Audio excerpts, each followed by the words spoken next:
Mike Benz joins us now. He's the executive director of the Foundation for Freedom Online and such a wise expert on all things Intel community and what's going on in our country. Mike, good to have you back with us, sir.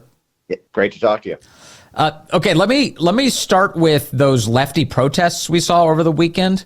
The group Indivisible, which has received millions upon millions of dollars of funding from George Soros and a lot of other wealthy Democrats. They mobilized a bunch of lefties to get into the streets with a lot of incoherent messages this weekend. They were advocating for Ukraine, transgenderism, Hamas, more abortions. What was that? What did we all witness this weekend? Well, you witnessed the color revolution playbook, which is to get people into the streets in mass demonstrations in order to create an astroturfed patina of an authoritarian government not representing the will of its people, in order to parlay that into destabilization of that government, delegitimization of it, and therefore making it easier for the international community to pile on, making it easier for the media to credibly portray that person as corrupt, making it easier for juries to convict, making it more pressurized for judges to rule in their favor.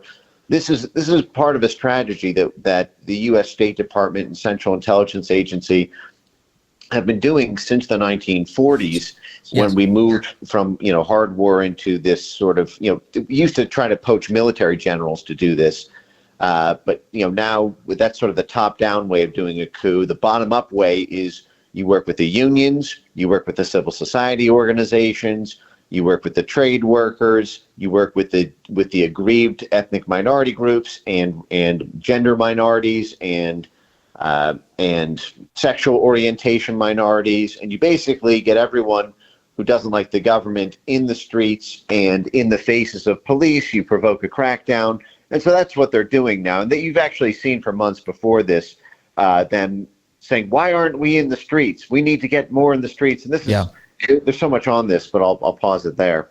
Well, what it sounds like, as you're describing this, it sounds like they're grooming people at a population-wide level for revolution. Oh, that's exactly it. I mean, that is the whole purpose of it, is to eventually topple the government, and that's a process that's slow if the government starts off as being perceived as legitimate, and so this is the process of delegitimizing, and then once enough people feel that the government is illegitimate, then extraordinary actions can be taken. And they co-opt the language of our Constitution to act as if they're on the side of it. So they'll use things like they're defending democracy. They're fighting back against tyranny. These are all, in my view, cases of just immense projection. And we can argue the specifics on the word democracy. We live in a constitutional republic, but undergirded by democratic principles. But they use these words as if they're on the side of decency. Well, you're being very generous when you even say that. In my view, to me, it is democracy does not. If you ask any one of those people to define what democracy is, they would probably look at you cross-eyed and simply ask why you're asking the question. They don't know what it means. It can mean anything and everything, and that's because you have to understand that at the top of the sort of power pyramid here is this color revolution cadre, which is a professional class of political operatives, corporate interests, civil society organizations, State Department personnel, intelligence community folks, whose professional jobs is so-called toppling autocracies in the name of democracy. And so everything has to funnel into this dichotomy of autocracy, democracy. And that just means bad guy, good guy. Bad guy is an autocrat dictator. Good guy is a liberated group of people.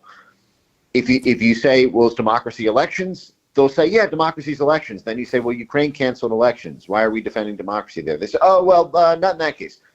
And there's no, all it means is blob control, the foreign policy establishment. And that is who's at the top here. You look at who's coordinating these protests. Indivisible goes back to Soros.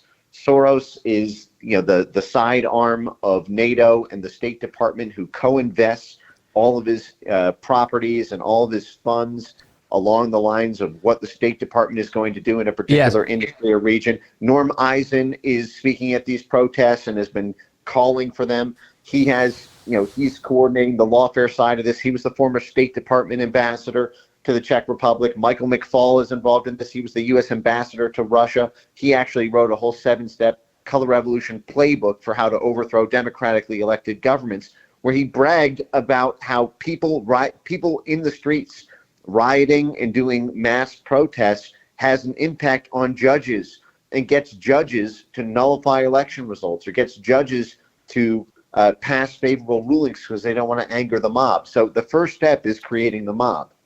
Yeah, and we saw that with the Dobbs decision. When the Dobbs decision was leaked, the left sent its foot soldiers to the homes of the Supreme Court justices to try to intimidate them into compliance ahead of the actual ruling coming out. So that tactic was very much on display. You know, these protests on Saturday, there were, of course, internet graphics going around on all of the things they wanted that Trump to, quote, keep his hands off of. Hands off. And one of the things that was in the list was NATO. Hands off NATO. How do you interpret that, Mike Benz? Well, it's exactly what we're talking about. You know, you have this transatlantic foreign policy establishment. It's not just the U.S., it's the entire stakeholder set.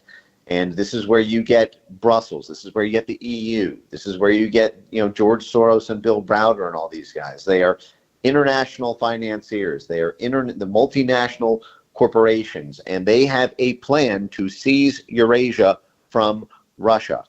Russia has $75 trillion worth of natural resources. 75 trillion. That's the most of any country on earth by far. The U.S. only has about 36 or so trillion in terms of total potential harvest. And so if you can seize Eurasia, you seize Ukraine, you seize Kazakhstan and Uzbekistan and Turkmenistan, you do regime change in Russia, they all go back to this 1990s glory days when we had just won the Cold War and we had begun the process of gobbling up Russia, when we had installed Boris Yeltsin.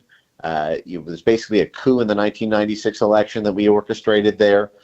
We plundered off trillions of dollars of their assets by using U.S. aid and U.S. aid contracting out to the Harvard Endowment, the Harvard Institute of International Development, got $500 million from the U.S. Agency for International Development to privatize that, and then it all came to a stop when Putin came to power after Yeltsin, and then began reasserting Russian nationalism. But all the corporations have been skating towards where the puck was going, which was NATO expansion all the way to the moon, and the effective vassal state control of all of Central and Eastern Europe, and then all the way eventually into Moscow itself. And so Trump, running on neutrality, basically threw a monkey wrench in all of that. And so that's how you have this sort of, this NATO function in there, because NATO is the international police force that secures those investments.